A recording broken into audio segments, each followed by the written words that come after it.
High மக்களே, நல்லா இருக்கீங்களா? நல்லா இருக்கேன்னு நினைக்கிறேன். இப்போ பாருங்கள், மழை இல்லாமல் சோளம் எப்படி இருக்குன்னு. இருக்கிறதுலே விவசாயி ரொம்ப பாவம். பாருங்கள் எப்படி இருக்குது சோளம்.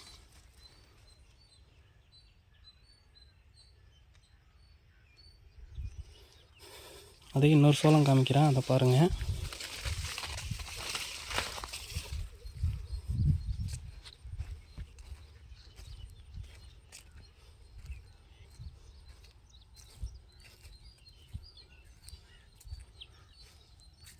சோளம் பாருங்கள் மக்களே எப்படி இருக்குன்னு.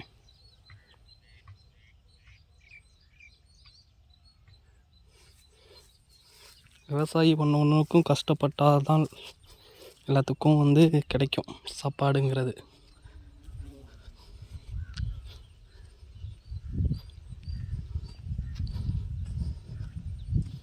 இங்கே பாருங்கள்,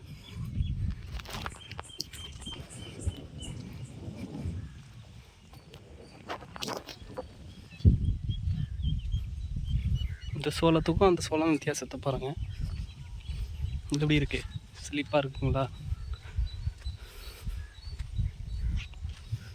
தண்ணி வசதி இருந்தால் ஓகே, தண்ணி வசதி இல்லைன்னா பாவம் விவசாயி.